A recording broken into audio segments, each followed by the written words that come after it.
The broadcast is now starting. All attendees are in listen-only mode. Hello everyone, and welcome to our discussion on inventory in Design Manager. My name is Brad, and I'll be hosting the demonstration and discussion today. In this discussion, we're going to be going over adding inventory, purchasing and maintaining inventory, committing to projects for sale of a client, and many other related topics. If you have a question, feel free to enter them into the questions pane on your GoToWebinar panel. If the question is outside of the scope of today's discussion, please email them to support@designmanager.com. Lastly,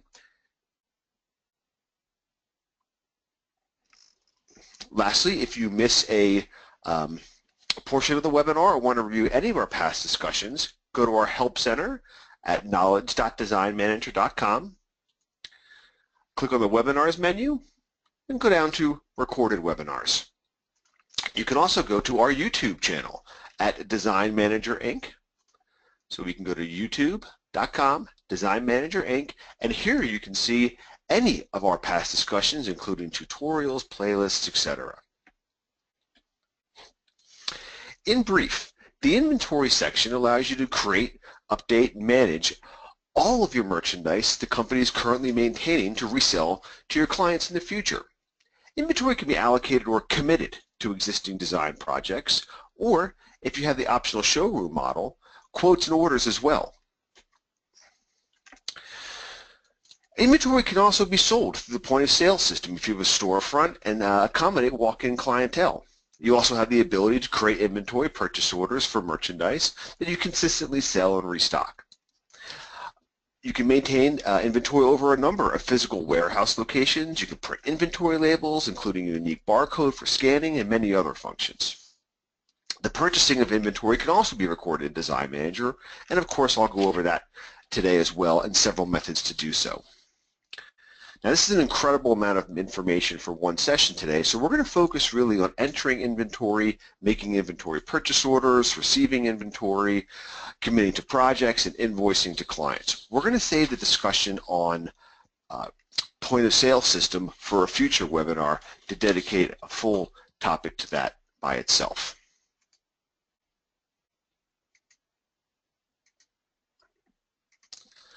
Okay. So let's get started. The inventory system consists of the inventory and point of sale modules, as I just described, along with the inventory asset account as well. And if we go to our accounting tab, chart of accounts, we can see that Design Manager comes pre-configured with the inventory account set for the 17,000 asset account. Now, you can certainly create your own inventory account if desired. So you'd add it to the chart of accounts, and then under your company advanced options, we can go to company information and settings,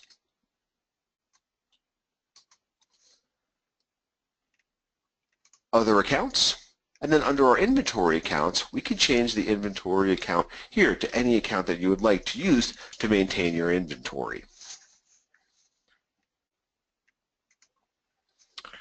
Now, let's move over to the inventory stock item glossary itself. We're going to focus first on managing and entering our inventory, and then we'll progress into selling it to our clients, purchasing, etc. Our inventory functions are all under our inventory tab, and we're going to go to our management frame for stock items, which gets us to our inventory stock item glossary, and this is really the core of the core interface for all of our inventory management.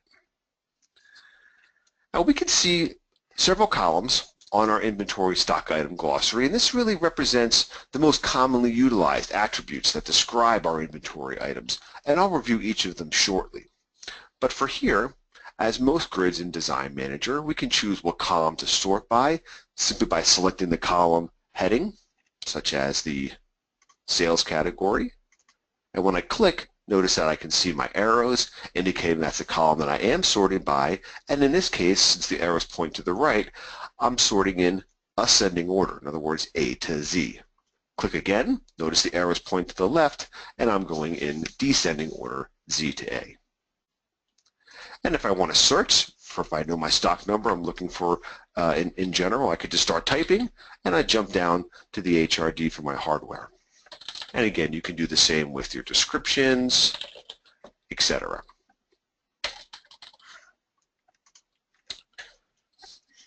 Another feature of the inventory stock item glossary itself is the ability to show inactive items. If I've been maintaining my inventory for quite some time, I can simply use the show inactive to see any items that I've previously discontinued. I currently don't have any in such a state, but in case you ever wanted to, that feature is there as well. So you have the ability to really keep your inventory as accurate, manageable, and updated as possible by inactivating items. Very similar to completing your project items for those of you who are familiar with that in your specifications. Now, let's take a look at an existing inventory item to see where the information for all of these columns derive, and we'll review many other attributes not listed on this grid as well. Let's take a look at our bronze cabinet knob as an example. So first, we have the stock number itself. Now, this is the unique identifier for the inventory item. And we'll discuss the stock number more when we start adding some of our own items, but you can see if the item already exists, that stock number is now fixed and we can't change it. The style or size. Well, my design firm tends to adhere to that suggestion of the style or size, but that field could really be used in any manner you want to help describe or categorize the inventory item. Similarly is the color or finish. Again, I put bronze in here describing the cabinet knob, but again, you can use that much more creatively if desired, any way to categorize or further subclassify your inventory. The storage location is entirely optional. This would describe where within the physical building a piece is stored, such as row 1, bin 1, if you have a warehouse of considerable size, or storage room number 3, or perhaps even showroom floor, just indicating where this piece is when you're looking for it within a physical building. The unit of measure, the same default set of units are available on your inventory stock item window that you're accustomed to seeing on your item and component windows as well. If you don't see one listed there, just like in those other windows, you could type it in as well. Sales category. Sales category, again, allows us to classify the merchandise so that we can run certain reports upon that in appropriate times throughout the year. But further, the sales category, if we take a look at our finishes and trim, also has a series of revenue or sales accounts and cost of goods sold accounts along with it. So when we sell our bronze cabinet knobs to our clients, we're going to record that sale in the 41,700 finishes and trim revenue account. Correspondingly, when we do sell it, the cost of our inventory is going to be reduced, and it's going to go into the 51,700 finishes and trim cost of goods sold account. So a quick brief discussion on how our sales categories work in general. Now we have our unit estimated cost, a markup percentage, which then calculates the unit sell price for us automatically. POS discount, point of sale discount. If I provide a discount on a particular inventory item for those who purchase in my store, I could input it here, and upon recording the point of sale invoice, Design Manager would automatically apply that discount for me. The vendor is most commonly used when we're using the inventory purchase order system, which we'll get to a little bit later in today's discussion. So when I go to reorder some of our cabinet knobs, Restoration Hardware would automatically be defaulted as the vendor. Manufacturer's catalog number. Here's our barcode. Now the barcode is automatically created by Design Manager, and it's going to be a number between 1 and 99,999,999. And the barcode can actually be used interchangeably with the stock number when I'm either scanning or entering in items for my point of sale, etc. Point of sale PO side mark, that would appear on inventory purchase orders. Again, if that's something that I'm constantly restocking for my showroom, that would appear on the POs themselves. Reorder point and reorder quantity. The reorder point, when I'm maintaining merchandise that I'm repeatedly selling and restocking, the reorder point is the quantity of the inventory item that upon reaching it indicates that I need to get more. In other words, when my on-hand quantity of our bronze cabinet knobs reaches 10, Design Manager will indicate that I want to reorder those. When I do, my reorder quantity would be 15. So if I make a purchase order for this item, Design Manager would automatically default to 15 for me. Again, these two values are used when you are maintaining a particular stock of an item and you're ordering it time and time again. And then, of course, you have an area for notes for any description or information you want to record about the item itself, and those are internal notes only. We have our Picture tab. Just like on our item and component windows, you can associate an image with the inventory stock item, and there's our bronze cabinet knob. And then we have our Status and Adjustment tab. This is going to show us all of the relevant quantities, costs, and transactions that affect or calculate these quantities and costs for our reference. Let's briefly look at some of the information listed here. In our totals frame, we have several of the most important quantities regarding an inventory item. The on-hand quantity. This is going to indicate how many pieces of our bronze cabinet knobs do we currently have, quote-unquote, in stock. Paid for. Well, out of these on-hand quantities, how many have I actually purchased and bought at this point? The committed quantity. This represents how many pieces are already pre-allocated to a project or projects. On order, if I currently have any of our cabinet knobs on a purchase order and I have not yet received them, that value will be listed in our on order total. And then we have both our total cost and the unit average cost. The unit average cost is calculated by the total cost divided by the paid for quantity.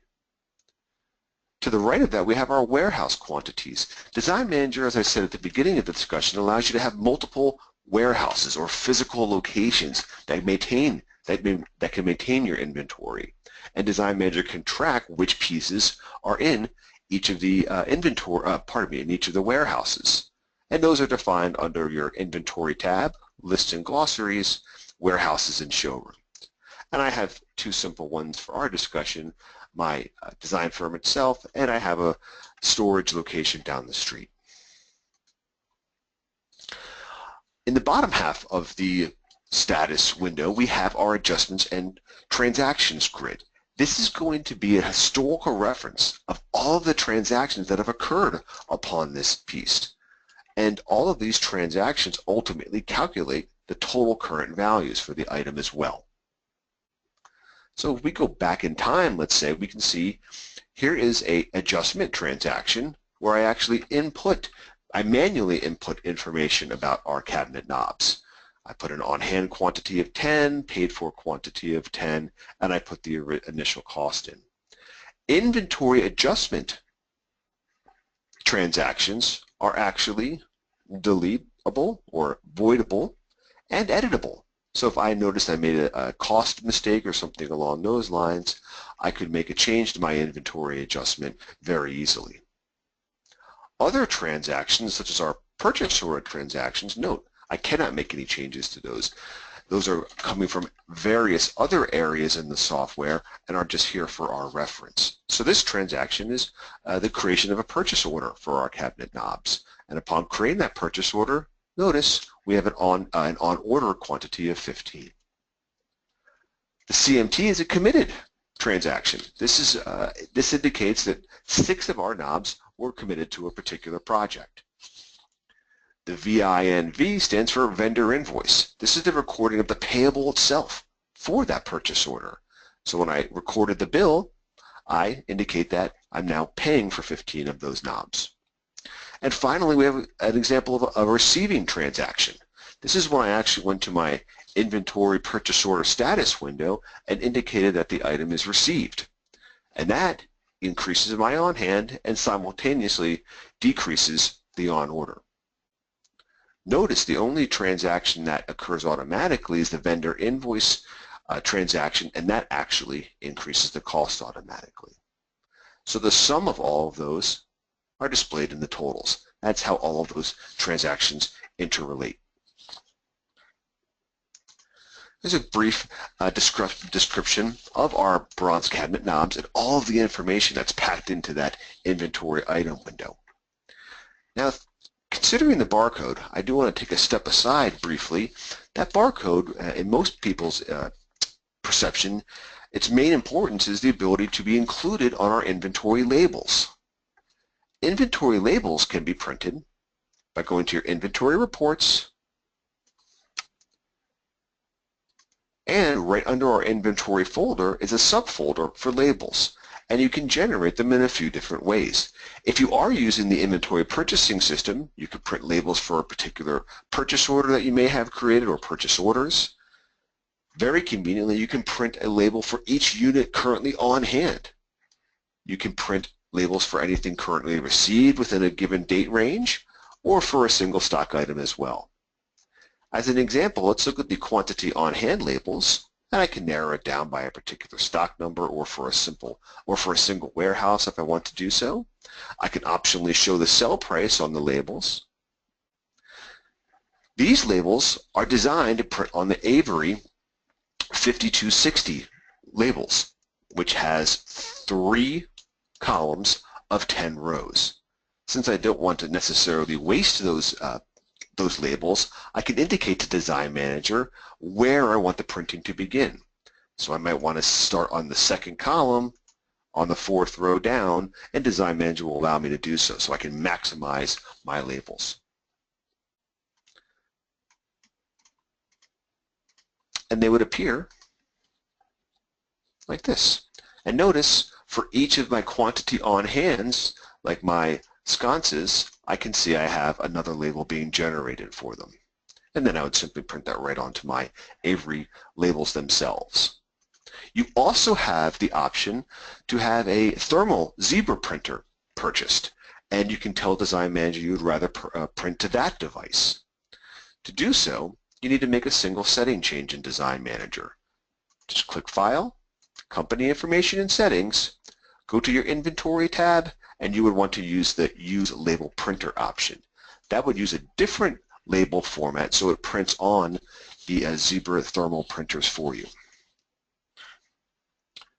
Okay, inventory labels, very, very easy. Once the information's in Design Manager, it's all done for you. Now that we examined our bronze cabinet knob, let's observe how a lot of this information interrelates by creating our own item. Very important. Before beginning to enter your inventory, it is truly imperative that a stock number coding system is devised. Now, my example here is a very simple inventory selection, so the inventory numbers can be correspondingly simple. I use a few character designator to tell me what type or genre is represented by the inventory item.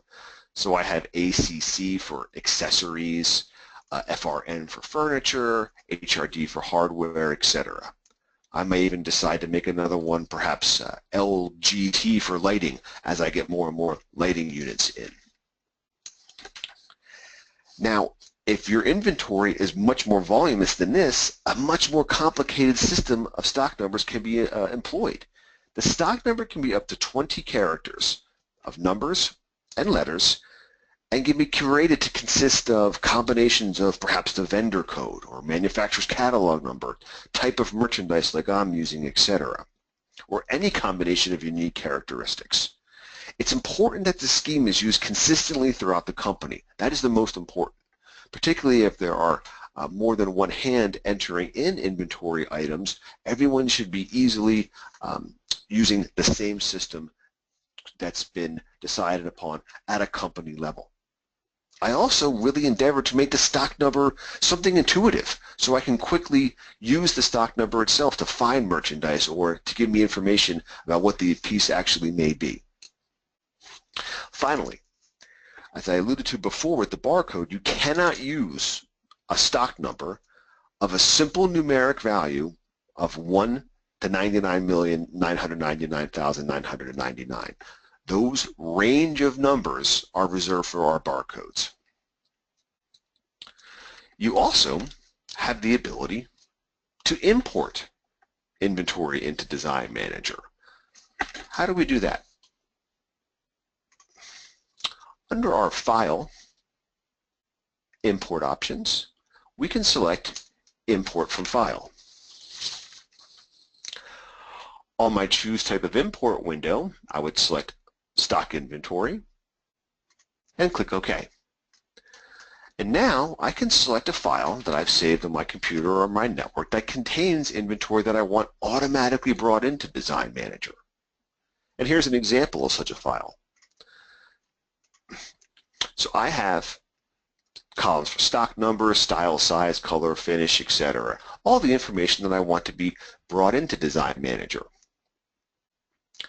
If I want to add each of these individually, I can do so, and I'll do an example of one momentarily. But if I have lots and lots of inventory, perhaps I'm just starting out with Design Manager, or I went to market and purchased quite a bit of merchandise, I might want to import it rather than entering it in manually for each item. So I would select my inventory import file, click Open, and notice Design Manager brings up the Import Data window. And to save time, I've already pre-configured some of the information. But the source fields are all of those columns that we just looked at on our Excel sheet. And they're all corresponding to fields or areas of information in Design Manager. So we can see that the stock number column is going to be our stock number in Design Manager, description is going to description, etc. And as an example, perhaps I want my total cost that I have entered into my Excel sheet to go to the total average cost. I simply select the 2 on each of the 2 frames and click the link.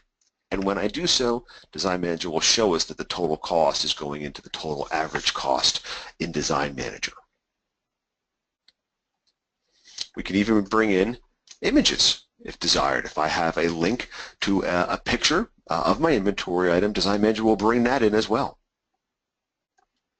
If we click OK, Design Manager comes up with the committed inventory records, which is going to be showing us all of the items that we're going to be bringing in. At this point, I can remove some if desired, or if there are duplicates, I can cancel out if I don't want to proceed. But to bring in our 4 inventory item examples, I click OK. I'll always be warned because once we do this, there is no way in Design Manager to, let's call it, roll it back or easily batch delete them. They would have to be removed individually one by one. But I am confident that I want to import them, so I click yes. Design Manager does its thinking, and we're done. And now, back on our inventory stock item glossary, we can see there's our expedition mirror, our paintings, etc. So we easily, and our sconce as well. So we easily brought in all of those items right from our inventory Excel sheet into Design Manager. Some firms that I've come across in my discussions in technical support or training actually will rather enter in information of goods they've purchased into Excel or another spreadsheet format and then just import them in, sort of as their daily standard operating procedure. So they might have a template of a spreadsheet, it's just this blank one which corresponds to the inventory import that we just looked at. They would fill in all the information of the appropriate columns, save it, and then import it in. They just find that it's easier to import it or to do the data entry into a spreadsheet and then import into Design Manager as I just demonstrated. And if we look at our seashell painting, we can see all of our information is filled for us. Design Manager has already created a barcode. That's one thing that cannot be imported. Design Manager, again, has to have that barcode range corresponding from 1 to almost 100 million, and it's reserved. So we will not allow you to, we have to have decide that the program needs its own checks and balances to ensure that that code is created uniquely. And we even can have a picture associated with it as I described. So the inventory import can save you much time, particularly if we're beginning with Design Manager and we want to get all of our information in.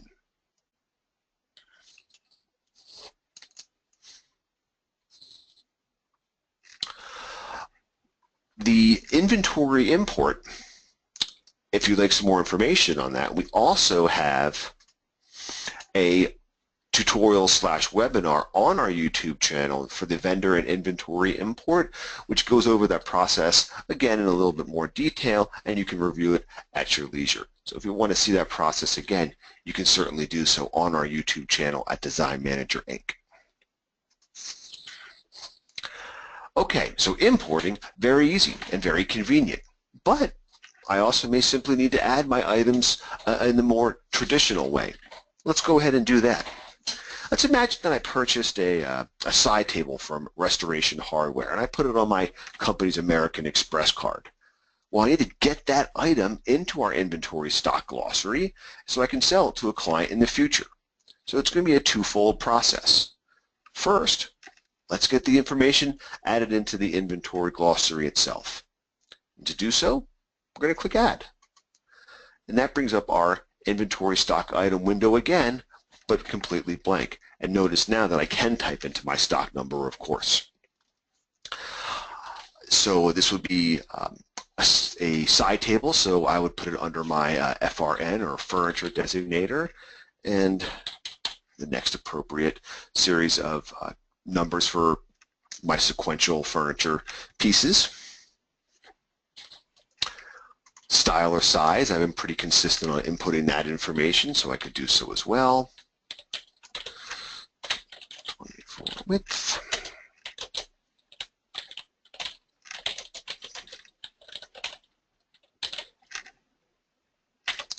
Description, 17th century, Ming Dynasty side table. Color or finish, I could put that in as well. Plain sanded wood. Storage location, entirely optional. If I do need to designate where I have it located in my physical building, I can do so, but my inventory again is quite small. Unit of measure, I would select each. Sales category, I would put under furniture. Now I know exactly what I paid for this piece, so I can use that as my unit estimated cost. $4.87 is what I put on my American Express. Notice that my markup percentage and point of sale discount are already entered. Well, those are defaults that I've configured at an overall company level, and they can be configured back on our file, company information and settings, inventory, and we can see there's my markup percentage and my point of sale discount. So whenever I add new items, those will be defaulted for me. But and now with the 50% markup, that calculates the unit sell price of $730.50. I can certainly change that if desired. I might want to sell it for an even $6.99. And when I exit the unit sell price field, notice that the markup recalculates all the way out to 4 decimal places for me. Vendor, this is not really necessary in this case because I'm generally buying this as a single piece, but I may want to input it just for my records or in case I do want to order another one. The catalog number for that piece. Purchase order side mark, again, not really necessary in this case because I don't plan on ordering it again, and neither would the reorder point or reorder quantity be applicable either. Notes, I might want to put in something about the initial purchase of this side table. I could use my date input and then put in initial purchase for future sale, or whatever verbiage I would like. Brad. Picture tab. I can easily associate the image with our side table, and to do so I've already have it pre-configured for sake of time, but I could go out to my website. Here's the Restoration Hardware, where there's a copy of that side table, and all I have to do is copy the image and click the paste image from clipboard, and it would put it right in there for me. Now that's a lot of our qualitative information We have our picture, we have all of our description, etc. But it's really now the stage of entering in our quantitative information. How many units did we purchase? What was the cost, etc. And that would be entered in on that status adjustment tab as we discussed previously. And since it's a brand new stock item, obviously all of our totals and costs would be 0. To input that information manually, I have very few options except to use my Add button as indicated by the green plus sign. I click Add, that gets us to that inventory adjustment window, and I can put in that information. How many do I have on hand? Well, I purchased 1, and it's in my facility. Out of the pieces that I do have on hand, how many have I paid for? So I paid for 1 as well. I know precisely what I paid on my American Express. Again, that was the $487.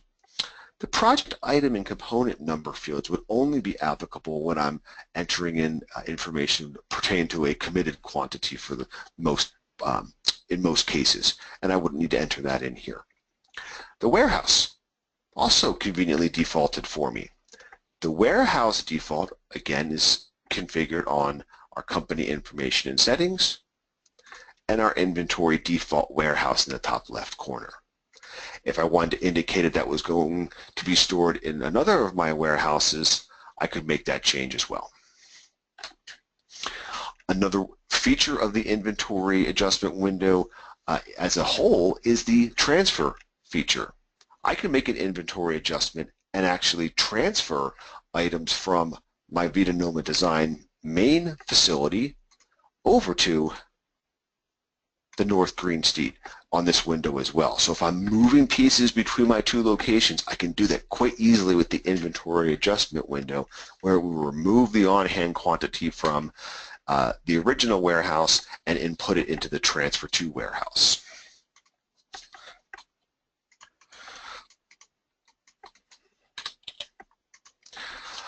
Transaction description, entirely optional. I would put something very simple like initial purchase.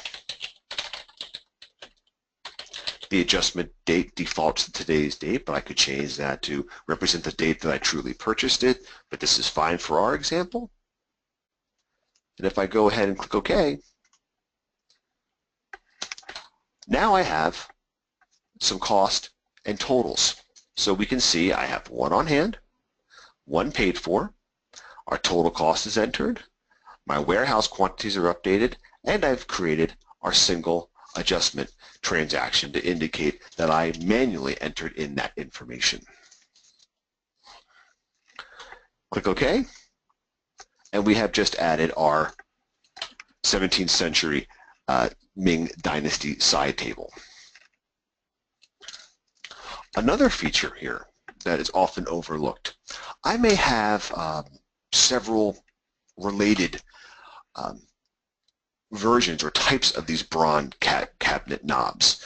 These are 1 1/4 inch. Perhaps I have some that are 1 1/2, and I may have several of them that are very similar. If I have information that I want to enter into Design Manager for inventory items that are very much related, I can use the duplicate function.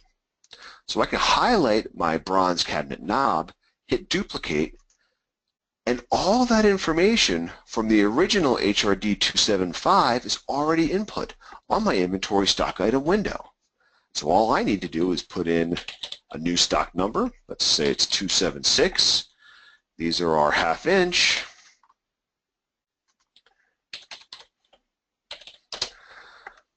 Perhaps they cost a little bit more. I recalculate my sell price, and perhaps it's a slightly different manufacturer's catalog number, just like that.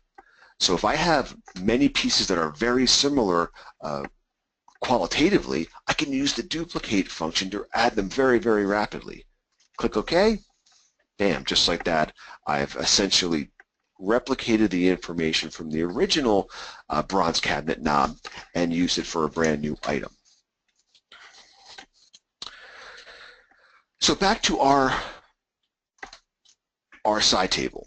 Now we've input the information into the inventory system, But now we really need to actually record the purchase in Design Manager so that my inventory asset account reflects the increase in the merchandise cost, and I need to have that liability reflected upon my American Express credit card as well. Now we can record the purchase of the table in a few ways. I could actually make a purchase order for the item through the inventory purchase order system, and I could put a vendor invoice against that purchase order. That provides the most amount of detail, but it also does take the most amount of time. I really don't need a purchase order since I already have the piece in my possession. Another method would be to make a journal entry where I could just increase our inventory account and simultaneously increase the balance on our American Express account. And that obviously has the least amount of detail. I would just say a journal entry, perhaps a transaction description indicating what I was doing. A third method, and this is the one that I choose to employ today, is to make an operating expense. It's going to give a bit of a compromise between those two methods. Let's see how that works. So to actually record the purchase of our Ming table, we go over to our accounting. Under our accounts payable frame, go to our bills and invoices, and we're going to click add. And as I said, I'm going to record this as an expense or operating expense. We put it on our American Express, we know that, so we'll select our pay with appropriately. We'll input Restoration Hardware as our vendor. The invoice, I'll just use the catalog number of the Ming table. Today's date is just fine for our invoice date. Transaction description, Restoration Hardware, Ming table. And now I'm going to click the Add button to get to my account distribution window. This account is going to be our inventory account. How much was our table? $487. Click OK. Review all of my MERC, make sure my dates are correct, vendor, pay with American Express, fantastic. I click OK. We now have our operating expense for Restoration Hardware for the purchase of that Ming table ready for posting. I could print a journal for my records if desired, or I could just go ahead and post. And there we go. And now I can look over at my chart of accounts, go down to my inventory account, and I can look at my current balance of that account, $4,833.63, including the $487 that we just entered as the operating expense to that account. That is going to correspond under our inventory reports with our inventory list, $48,33.63. So I'm maintaining the balance in the account and the balance of all of the total costs of those items and ensuring that those two amounts are the same.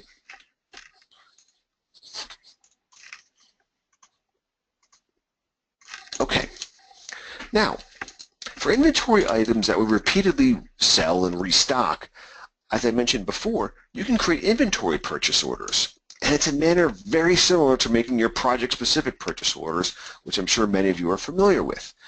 So let's replenish our stock on, how about our iron cabinet poles, that is an example. Go back to our stock items. There they are.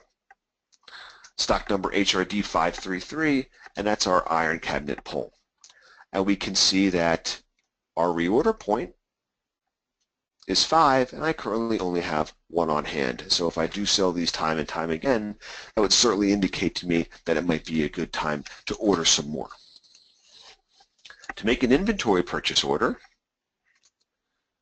we go under the Documents frame of our Inventory tab and go to Inventory POs. And our inventory purchase order window looks very similar to our project purchase order window. By default, we're only going to be showing existing inventory purchase orders that are not yet closed. And as an aside,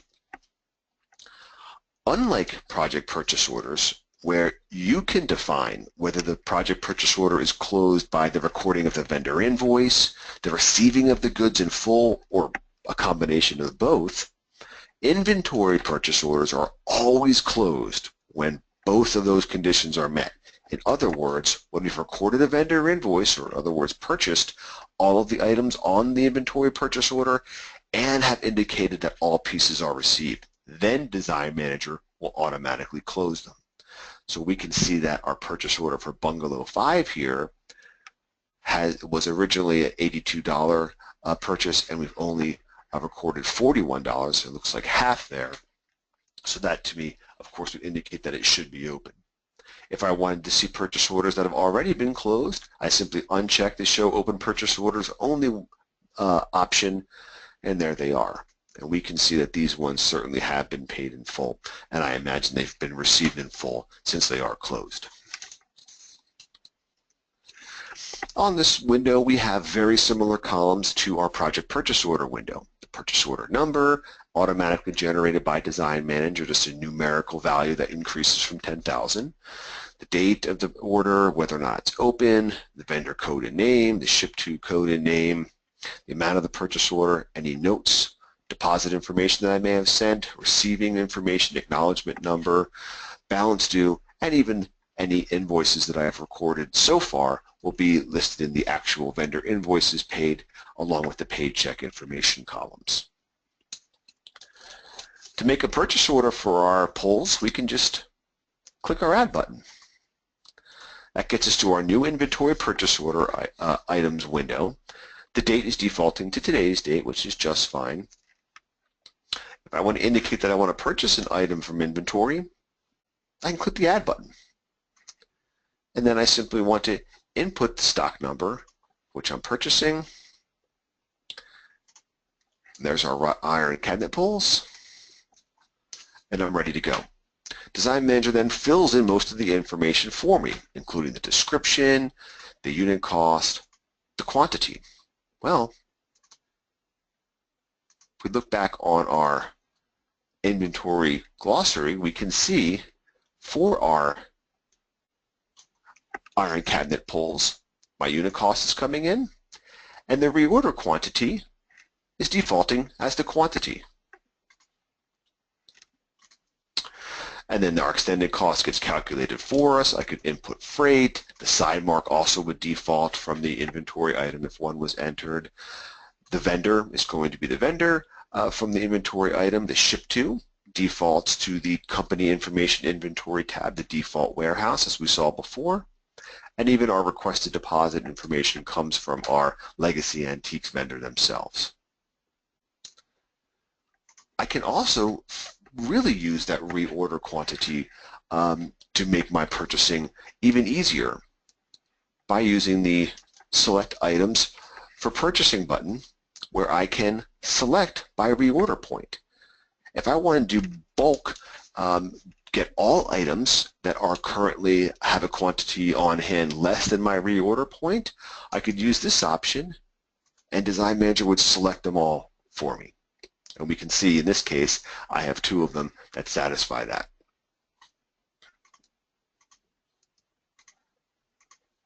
But we'll go ahead and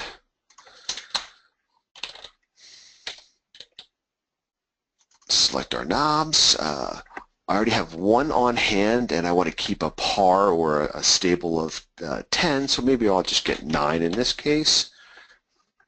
Add some freight. If I click OK, I have my item there. So you could enter your items manually, or you could use your reorder point to really quickly select any item that has fallen beneath the desired threshold. If we click OK, we now get to our generated inventory purchase order window, and we can preview and print the document. And there is our inventory item for our iron cabinet pulls, the catalog, or in this case the catalog number. We have our reference number is the stock number. Our barcode is even shown for us, cost, extended cost. I can print out a copy. Once everything is to my liking, I'm just going to accept our order, and there it is. And now we can see the effects back on our inventory stock item glossary. If we look back down at our iron cabinet pulls, we can see our on order quantity has increased to 9. And there's further detail, of course, on that status adjustment tab, and we can see our PO transaction listed on our adjustments transactions grid as well. And that's what's increasing that on order value. Great. Purchase order, so we send that out to Legacy Antiques. They get the order going for us, and at some point in the near future we're going to imagine that those cabinet pulls are going to arrive, and we need to record that receiving value into Design Manager.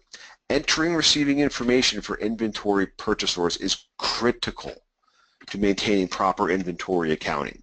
This action is reflected immediately in the status of the item, and as you can see, it's going to automatically change any of those quantities automatically for us. And let's see how it does so. To record the receiving of the cabinet pulls, we go back to our inventory purchase order window. We already have the purchase order in question highlighted, and here we want to click the receiving status or rec status button.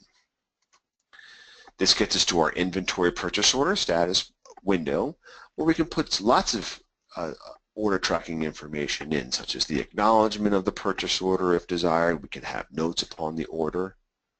But for most important to our discussion right now, we can indicate that we truly received these pulls.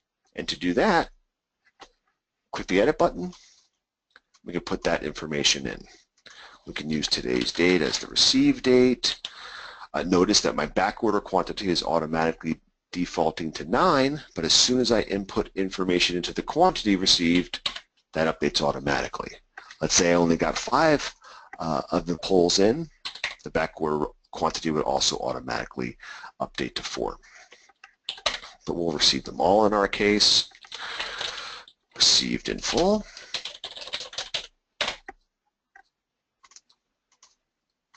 And we are ready to go.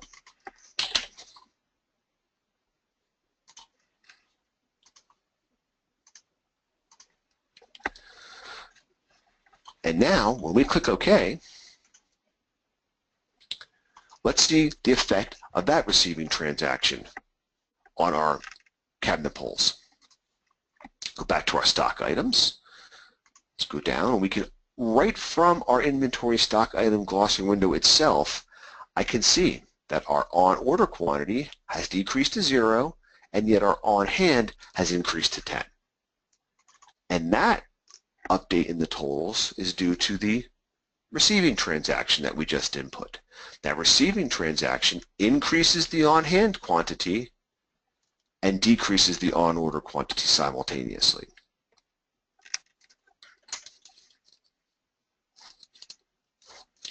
Now, that's the receiving of the purchase order.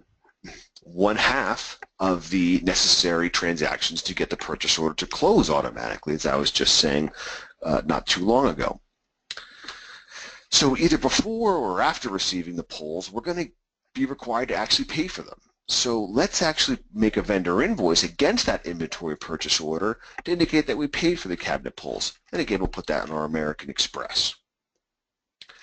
Record that. As many of you know, I'm sure, we go back to our accounting, bills and invoices, and we click the add button again. On our type selection, we would go down to our invoice for inventory purchase order. When we select it, the window reconfigures itself somewhat. We can input the purchase order in question. There it is. And we select it. Most of the information is already entered for us. We'll put the invoice number in. We'll just use today's date for the invoice date. Transaction description, restock, iron pulls. And beneath all that information is our inventory stock item purchase order grid. And we can see the stock numbers that were included upon the purchase order, their description, the catalog number, how many we ordered, the estimated cost. If there was partial shipments and vendor invoices. Any prior or previous cost to date would be listed in the cost to date column. The quantity received is conveniently listed there for us as well. And then the information pertaining to this invoice. Design Manager is always going to assume that you want to be recording the PO quantity less any quantity previously paid for, and along with the cost. If I need to make any partial, if I want to record a vendor invoice that was partial for a shipment of a partial number of the cabinet knobs, I would click my Edit button, and I could appropriately change the merchandise and quantity paid for as well. I could update my freight here. I can even put some additional order tracking information if I wanted to as well.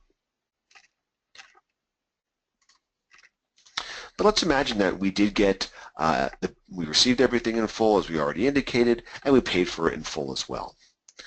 So we click OK. We change our pay with to American Express. Click OK. And we can see that we're going to be paying on our American Express on our inventory purchase order for PO number 10,004. We can print our journal if desired, and we can post.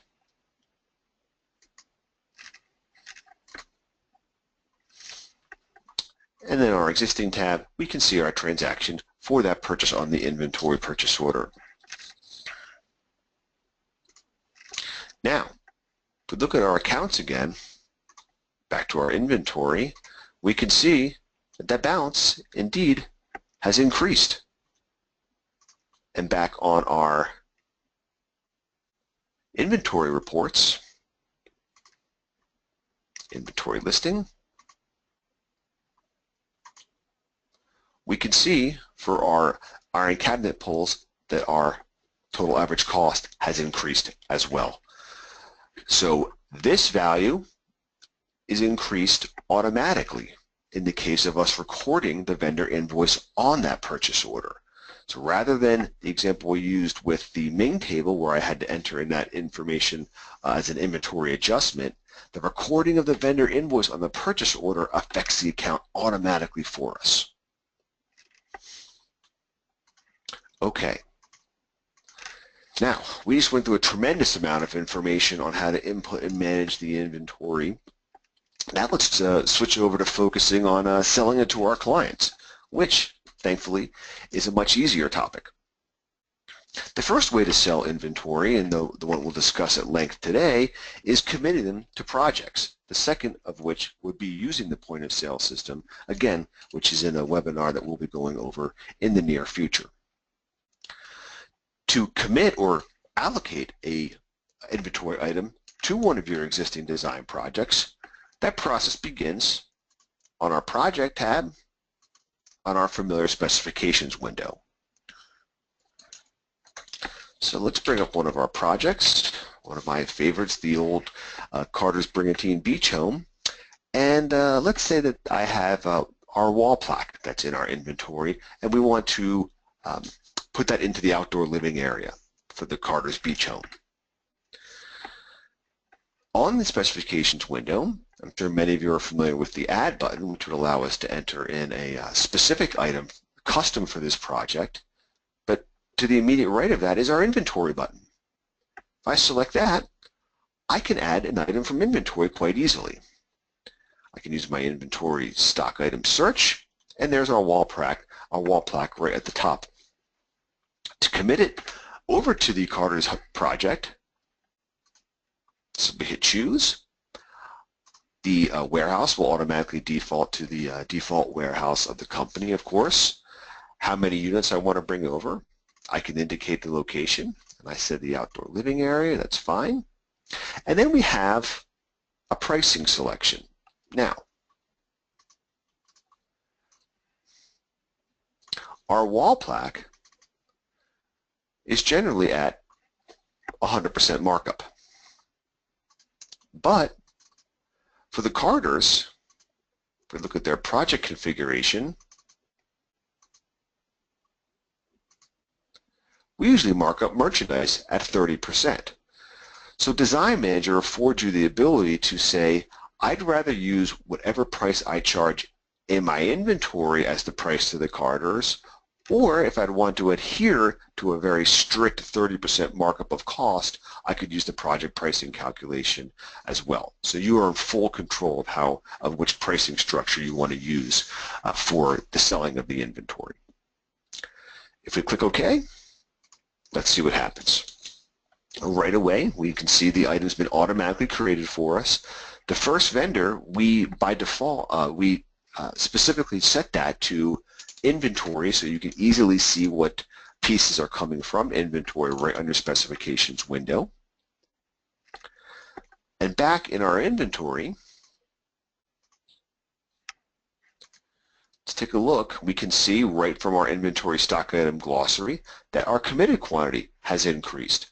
Our on hand is still set at 1. We still possess that piece, but it's allocated or earmarked to the carders. And we can even see that transaction on our status tab of the inventory stock item as a single committed transaction. And if we scroll out to the right to a degree, Design Manager will even tell us the exact project item and component combination where that item, where this piece is currently committed. That's a very convenient way to bring an item into a particular project for reselling. Let's use another method. We can also commit inventory as pieces or components of an item. Let's say we want to sell some of our paintings, but we only want a single item to the carders. Let's see how that works. Let's get back to our Carter's Brigantine Beach Home. In this case, I'm not going to use the inventory button.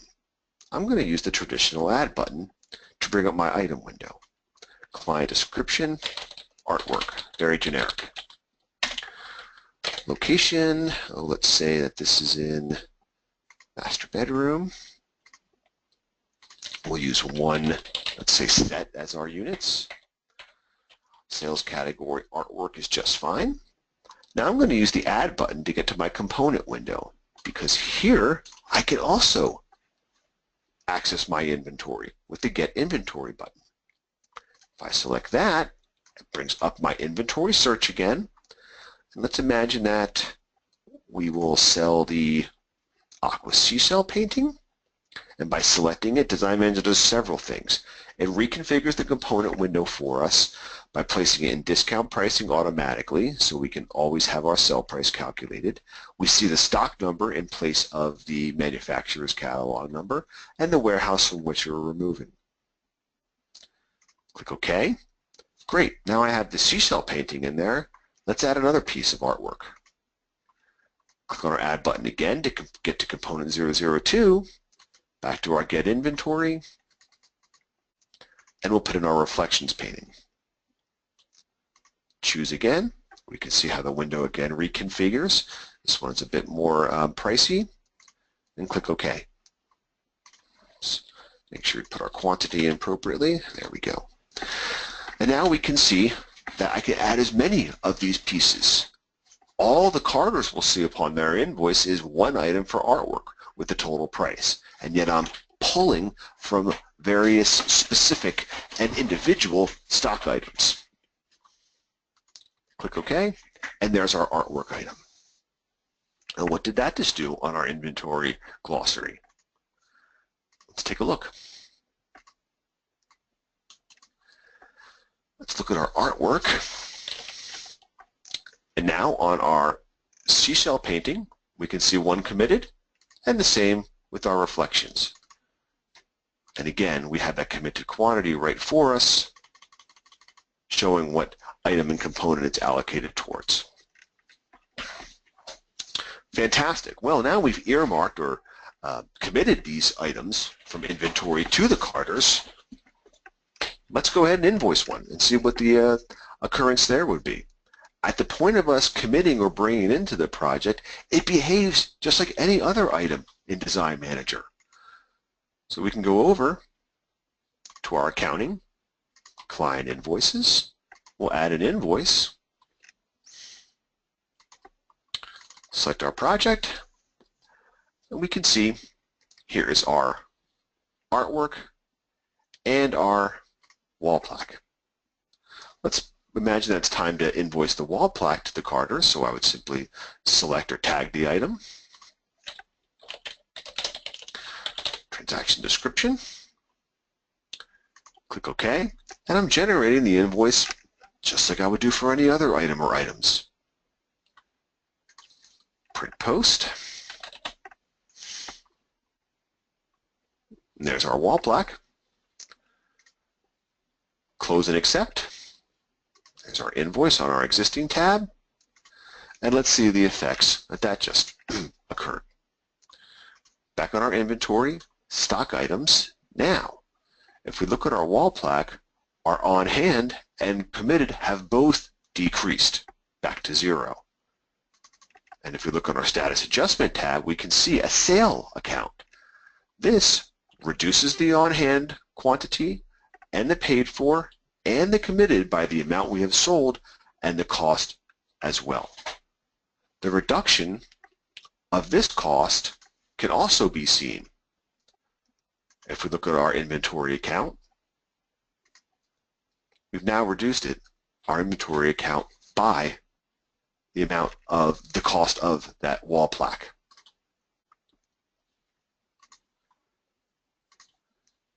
And on our inventory report,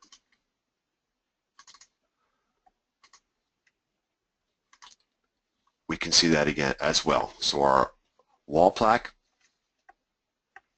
not even being listed because it's now currently has 0 balances across the board, and our inventory total cost also decreased appropriately. So very similar to the vendor invoice on the inventory purchase order, increasing our inventory cost, the fact of us selling our inventory item or making an invoice to the client more specifically for that piece decreases the inventory cost. Well, where does that cost go? Let's take a look. If we look at our invoice 10,004, I'm going to use my transaction search, input that invoice number as the transaction number, client invoices. We can see on this window the effects of our invoice upon all of our accounts. Important to our discussion right here is this piece of that transaction is us decreasing or crediting our inventory account and increasing or debiting the accessories cost of goods sold account, again as defined by the appropriate sales category for that item. So we move that cost out of inventory into cost of goods sold. Okay, invoicing the client, very, very easy. Once it's committed to the project, it works and behaves as any other item would for that project. 2 more areas to discuss to conclude our inventory discussion this afternoon. First, we saw how easy it is to import inventory items into our inventory in Design Manager. We can actually export that list as well. Back in our stock items glossary, all we have to do is right-click and click Export.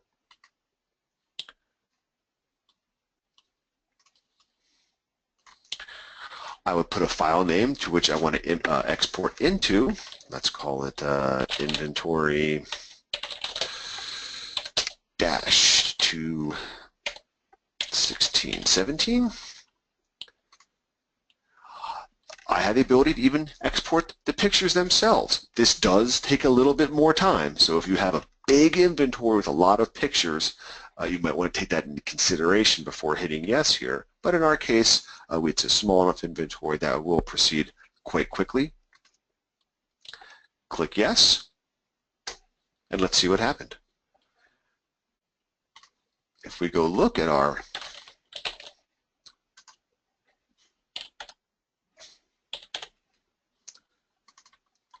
folder to which I imported our inventory, exported our inventory, there's our file. You can bring that up in Excel, and just like that, all that information from our inventory grid is included on our Excel sheet. And I can even see the pictures that correspond to those pieces as well. Very, very convenient way to get your inventory into an Excel sheet if you need to manipulate it in that format.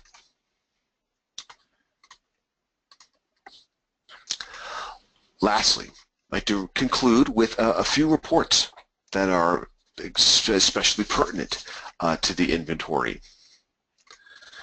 We saw one of them time and time again. Under our inventory reports, I was reviewing the inventory list. This allows us to show all of our active inventory items. We can use a variety of ranges to filter or narrow down our scope of inventory items. We can choose how to sort them. Default is by stock number, but we might want to go by vendor or sales category. Whether or not to include zero items. Those are active inventory items with no on-hand quantity, cost, etc. And whether or not to show the full description. And there's our inventory list, essentially showing the vast majority of all of the information on the inventory grid itself, but also with the cost. A report that goes hand in hand with the inventory list is the inventory list by warehouse. This takes the inventory list and groups or segregates the item into the quantities that are allocated or stored at each of our multiple warehouse locations. Very convenient if you do have multiple areas where you're storing inventory.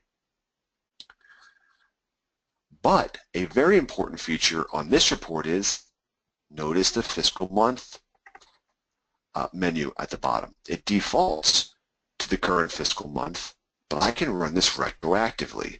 If I select the end of my last fiscal year of 2016, I can see what my inventory list was as of that date. And we can see a very big difference. At the end of fiscal 2016, I only had 2775.63 in my inventory versus the current value. So that's the report that when the accountant inevitably calls and says, hey, I need to see an inventory list as of the end of last year, you need to use your inventory list by warehouse report. Tear sheet, a very nice visual way to have a catalog or a printout of all of your current inventory items, where there's a nice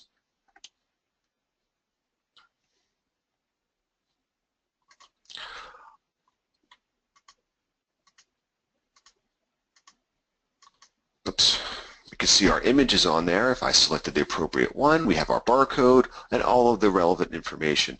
We don't see any cost information or those types of things because this could be a document that we would have printed in our showroom where a client, we would sit down with a client and go through all of our inventory. So of course we might want to hide information such as the vendor, costs of course, manufacturer catalog number, not the stock number, of course, that's our usage, but the manufacturer's catalog number, etc.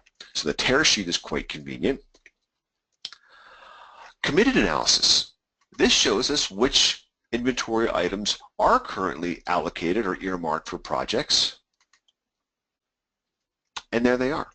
So we can see out of, hey, if I want to look at my inventory glossary, I can see that many of my pieces are already allocated for a project. I might want to know which ones they are. Are they truly going to get that piece, etc. Very important report. Another, the aged inventory report. This is going to show us how long various pieces of inventory have been in our possession and have had and the most recent activity of those pieces. So we can see we have our stock number, the description, the vendor, how many pieces are on hand, the latest receive date, basically how long have we had this piece in our possession. So our corner table, well, we've almost have a year old now. We can see we actually distribute the aging of that piece. So if our corner table goes into, I don't know, 3 years or even 4 years, I could run my aged inventory and say, hey, perhaps it's time to discount that piece or really sit down with the design team to endeavor to sell that to design clients. So this lets us look at our inventory and say, hey, what's been quote-unquote hanging around our warehouse for too long? We might want to try to move some of this inventory through. And lastly, the physical count report. The physical count allows us to generate a workable document.